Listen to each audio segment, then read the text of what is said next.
And what do you see as kind of the common mistakes that companies are making when it comes to their ICP, especially heading into a market downturn? Another really good question. Most companies, when they put together their ideal customer profile, it's all about their product. We all have a product. We almost always fall in love with it, or at least we probably should. It should be that good. Um, but the customer doesn't really care. What they care about is they have a business problem, and that's what they want to solve. So the ICP should focus on what is the pain that you solve? What is the problem that you solve? And what value, what measurable value, what things can you financially quantify, which if they were solved for that prospect, it would create value that brings in an economic downturn. By the way, the worst I saw during the last one was one company was requiring a 10x return in the first year before they were going to make a purchase. Now that was crazy, and that was sort of an outlier, but that gives you an idea of just how Yeah. tough it can get, right? Yeah, absolutely. Okay, interesting. And what do you see as the negative impacts when companies aren't targeting the right ICP or aren't looking at this in the right way? Well, especially if it's a significant opportunity, we tend to involve our leadership teams in those deals, right? So it isn't just sales management that a seller might get involved in the deal. We might have executive management, maybe even the C-suite involved, um, maybe R&D, certainly possibly product marketing. So when you're not pursuing your ideal customer profile, you're wasting not just sales resource time and materials, and you're wasting literally the best minds in the company pursuing something that either you shouldn't or you're not going to win. Mhm. Absolutely. Well, there's that this is what we focused on in our last episode. So I'll make sure that we direct people there. If you want to spend a whole hour with us looking at the zebra or the ideal customer profile, that's what we chatted about on the last time we had Jeff on the podcast. So we'll link that for you guys if you want to step over there and dive more into the ICP. But on this episode, we're going to dive next into that getting the value message right. So tell me about that, Jeff. So we say, Sarah, that it should be quantifiable, and what the difference between quantifiable and not quantifiable is if you, well, I'll give you an example. One of our customers has a product that allows large companies to track influencers.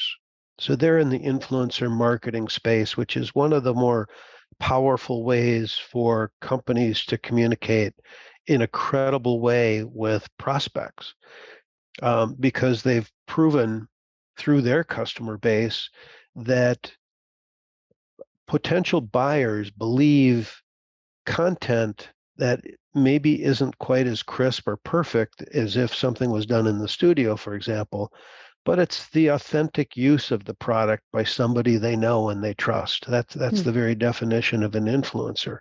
So influencer marketing is one of the most sought after fields, and influencers themselves are some of the most sought after individuals for having credible connections with your customers and or your future customers.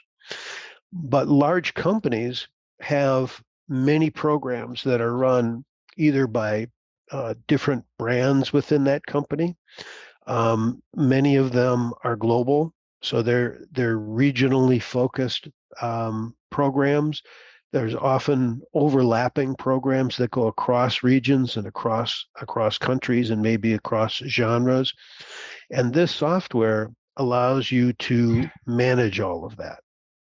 And it allows you to determine which of these influencers actually has the audience that they claim they have, for example. So it tracks Mhm. that. It allows them to see are the which influencers are trending up, and are they as they trend up, are people truly engaging with their content? So all those metrics matter, but they don't matter as much as does it actually translate at the cash register. that's the holy grail for influencer marketing, as it is for most marketing, is does it actually impact your ability to grow top line sales? Mhm. And then if it does, by how much?